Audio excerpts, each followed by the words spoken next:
Well, that conversation has actually started. Conversation around Nigeria's automotive industry transitioning from fuel to gas-powered engine. Of course, all of that talk about energy transition that you've been hearing, some understanding will come because the National Automotive Industry Development Plan in Nigeria is a strategic initiative designed to create an enabling environment for manufacturing Nigerian-made vehicles of international standards. The plan aims to boost the automotive sector, enhance local production capacities, and reduce dependency on imported vehicles by encouraging domestic manufacturing. The government seeks to stimulate economic growth, create employment opportunities, and bolster the nation's technological capabilities. Let's have this conversation with the Director General of the National Automotive Design and Development Council, Mr. Oluwemimo Shanikpe. Thank you for joining us this morning. Thank you for having me.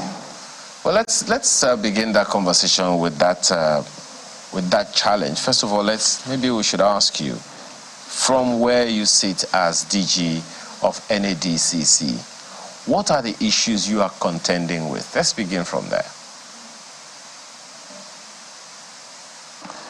The first issue we are contending with generally is about acceptance. We need Nigerians to accept that the automotive industry in Nigeria is growing, and we are producing quality vehicles that will be compared to what we get in other parts of the world. So that's first of the challenges that we are confronting.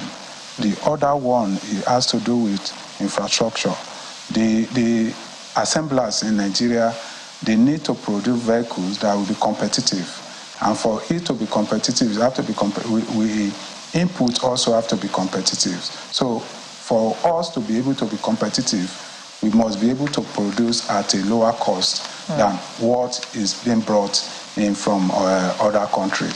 So this is part of the challenges we are facing here in Nigeria. And then we all know what we are facing with FX, because some of the components are still being brought in and they are denominated in USD or other foreign currencies. So these are part of the challenges.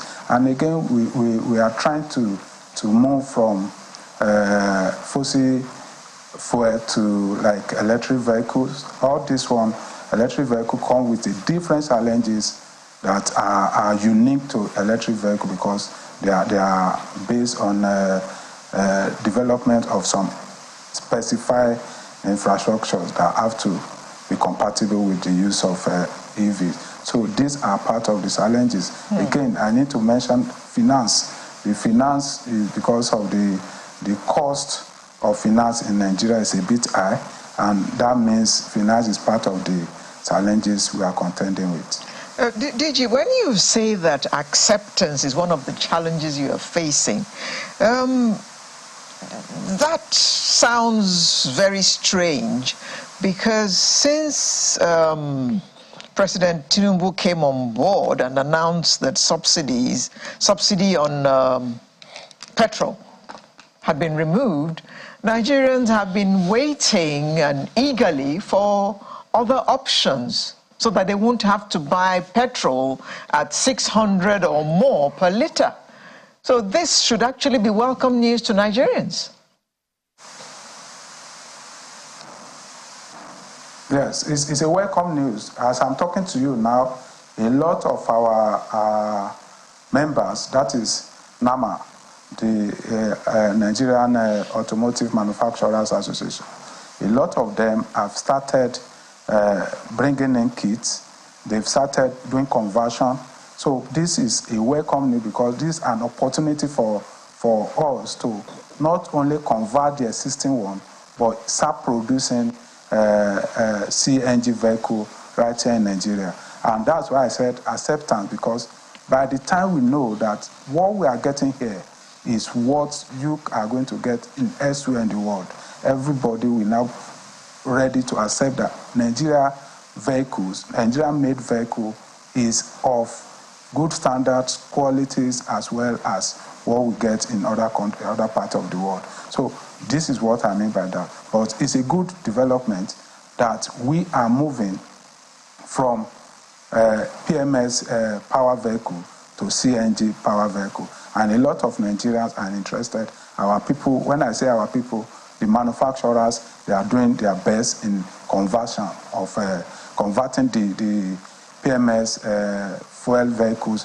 When I say vehicle, not only motor vehicle in that way, we have tricycle, we have motorcycle. All these ones are being converted as we speak.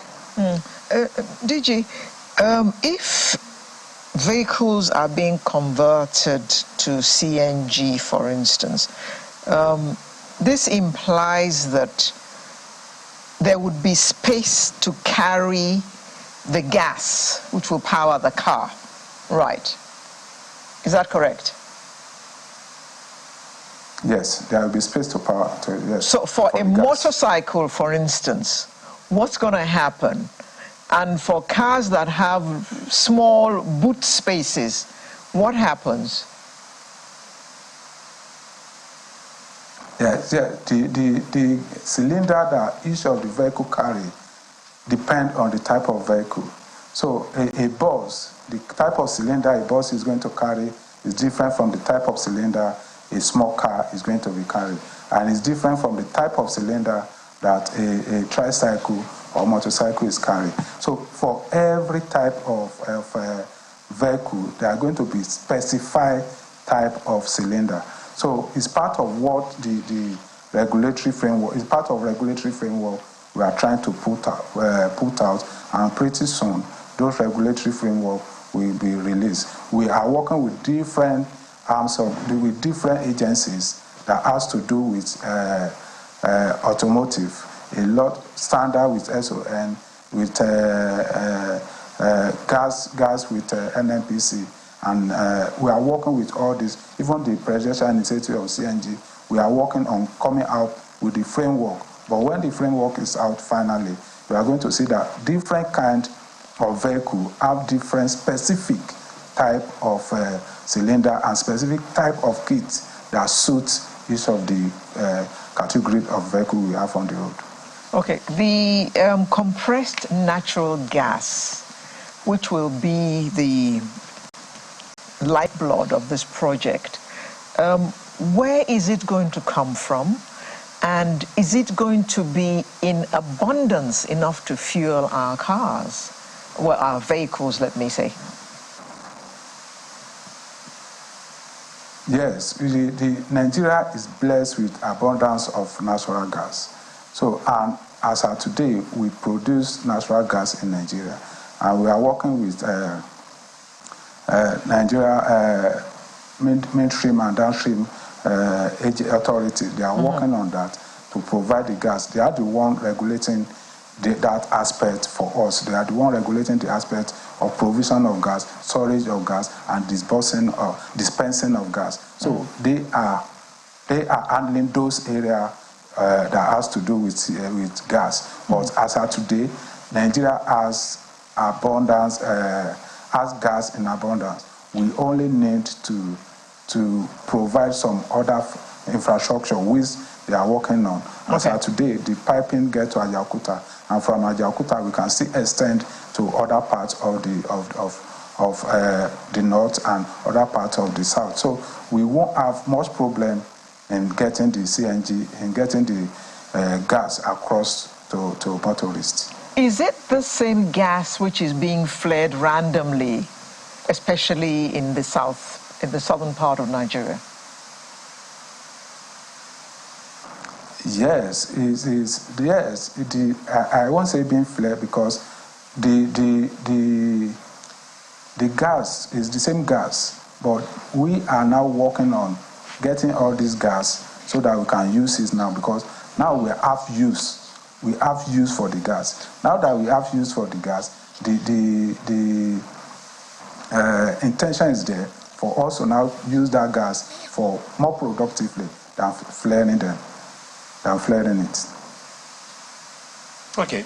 Well, one of the when I asked about challenges the other time, one of the reasons is because in the 70s, I think, the federal government at the time kind of made a policy that government officials would only drive made in Nigeria vehicles, whether made or assembled in Nigeria vehicles. We had an automobile plant in Kaduna, automobile plant in Lagos, and a few other parts of Nigeria at the time. Recently, we understand that the Minister of Industry, Trade and Investment spoke about why the federal government won't or may not patronize made in Nigeria vehicles. Is this something that you are aware of? Want to clarify for us? Let me clarify that. The minister did not say federal government will not patronize, because in that speech, she explained all the measures put in place to encourage local manufacturing of vehicle in Nigeria, as well as to boost patronage, and which she enumerated a lot of measures put in place to support local assemblers and manufacturers. So during the question and answer, a lot of things came up, and part of it is, yes, we want our local assembler to grow, and as we are growing, we need to provide after sales care. And for us, for every, she mentioned, she was not even speaking about the federal government alone. She was speaking about the generality, the total populace. Everybody that wants to buy a vehicle, we need, the people have in mind the kind of vehicle they want to buy, the quality of vehicle they want to buy, the price they want to pay for the vehicle, and what should be available as after sales care. So she is now encouraging and advising assembler, yes, we want to patronize you. Yes, federal government will patronize, state will patronize, individual will patronize, because that's the only way you can grow. You cannot grow based on the federal government patronage alone. You cannot grow based on state government patronage alone. We need the patronage of the entirety of the populace. That's the government, the individual, the private sector. So, and for us to be able to push this thing the way we are pushing it, and we must be able to provide all this. Make sure our price is competitive, make sure our quality is top-notch, make sure our after-sales care is available. Because people will not buy if they are not sure where the parts will come from, if they are not sure where they are going to service their vehicle. That was the advice. It was just an advice. Yeah, but it still goes back to the same question of whether or not the federal government, I kind of repeat that, is encouraging. As I said, it has been a policy of government before in Nigeria.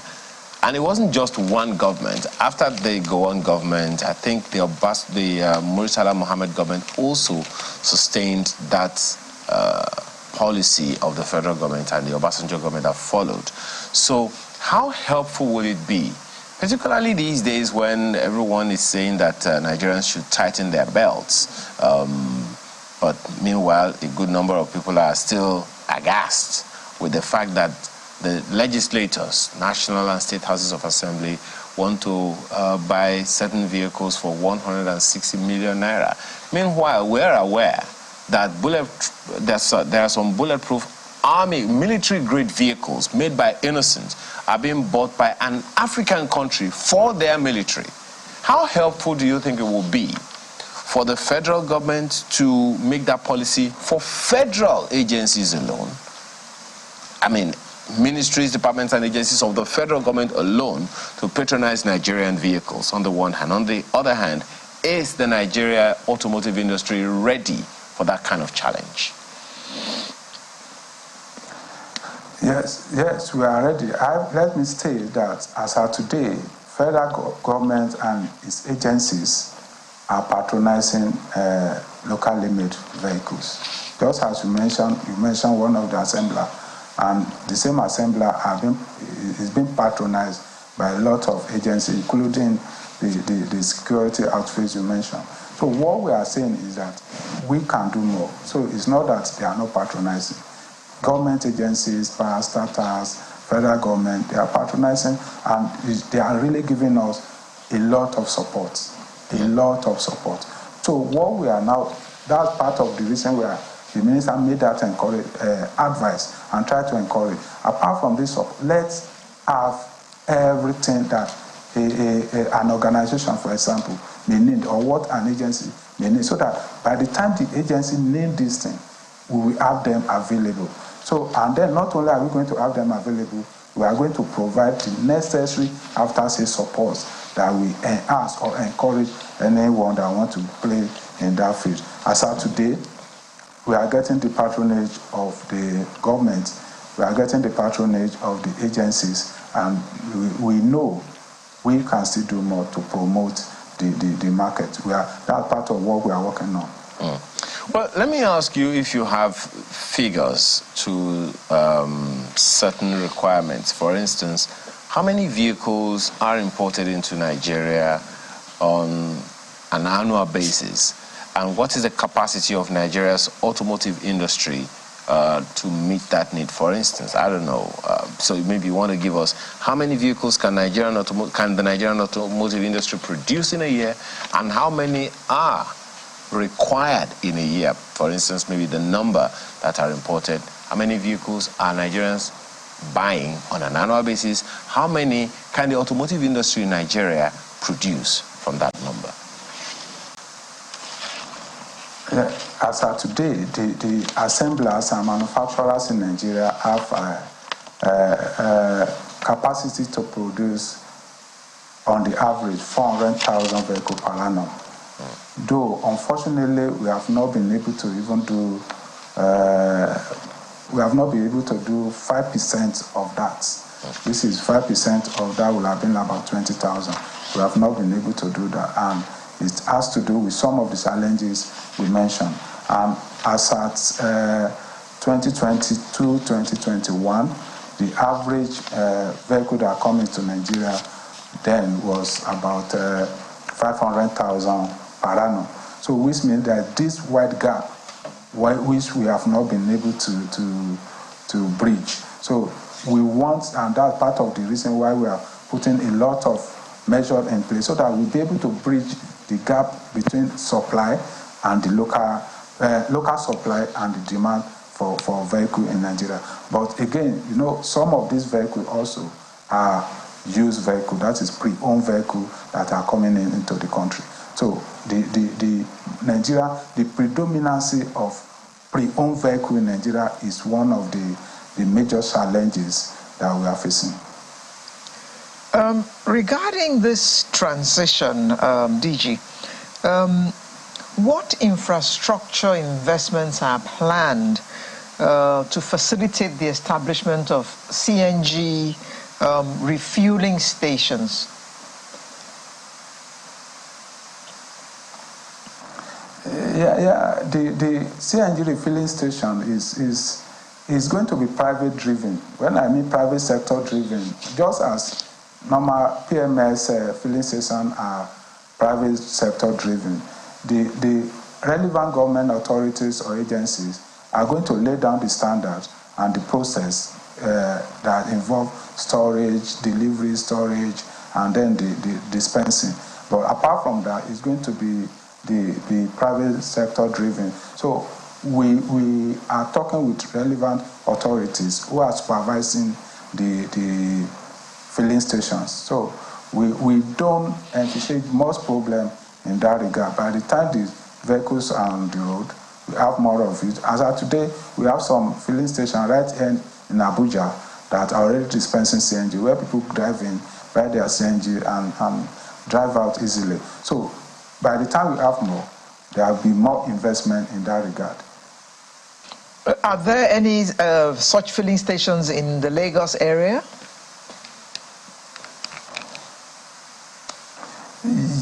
Yes, I think we have in Lagos area, but not as many as that will be able to service the Lagos motorists. So again, just as I said, private investor will always go to where the demand is. By the time we have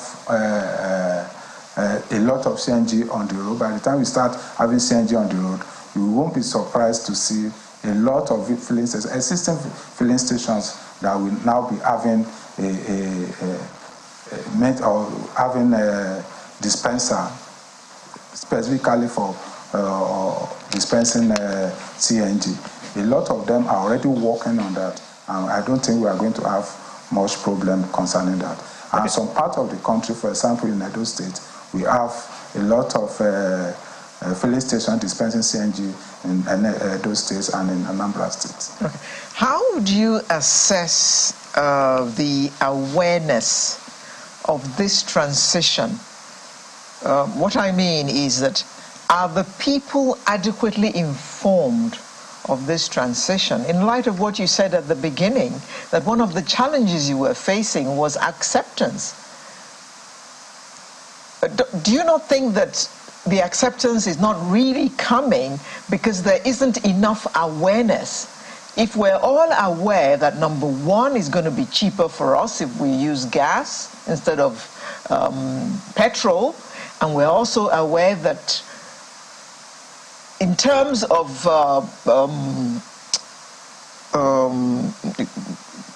how it affects climate change, that we will easily, embrace this. Okay, we are also working on the awareness side of it. That's the sensitization of the populace. But the job is even easier now with the price. Everybody is aware that it's cheaper to power your vehicle with CNG. Mm-hmm. The price ratio, that is far the gap is so wide that is encouraging on its own. So a lot of people, a lot of motorists are already aware of that, and it makes the job of sensitization easier. Then the other thing that we are pushing, we are trying to let people also realize, is that of what it has to do with environment. CNG is the cleanest of all the fossil fuel we have. So when you look at all other fossil fuel, CNG is good too, because you are going to reduce the emission by a minimum of almost 50% compared to some PMS we have. And with that, it have its own effect on the environment. So the sensitization is on, and luckily with the price of PMS, it makes it easier for everyone to embrace it. We are pushing for it. We still do more of sensitization, even with the assembler, to let it, so that put it across there. I have shared with some of them, and I also told them, the assembler also need to put it out there, let the people know what they are producing. I was in one of the assembly plant, a manufacturer, and I saw the kind of vehicle they have already manufactured. One of them is a luxury bus that can go on a full, that luxury bus has about 18 cylinders, and those 18 cylinders can move from Port Harcourt to Sokoto, according to by the time you load all the 18 cylinders. So it means we have a lot to let people know, because we need to sensitize people. We are working on that. I've discussed with them. These things that we produce in Nigeria, we need to let Nigeria know what we have and the solution we are providing for the problem, the challenges we are facing now, especially as it has to do with the price of PMS. Well, there's so many questions to raise with you right now, Mr. Shanikun, but we're out of time, because I'm wondering, for instance, the kind of collaborations that could help, in ensuring that, the NADDC is able to meet the required quota. Other countries that produce these vehicles, they have met their own quota and surpassed it before they can say, okay, they want to sell some of those vehicles out of their country. I mean, you name the manufacturer. There are even some new entrants into Nigeria, and I'm wondering, For God's sake, how is it that we don't have the skills or whatever it is? So I'm wondering the kind of collaboration you would need, for instance, with maybe, maybe a CBN. I don't know if that's within their remit.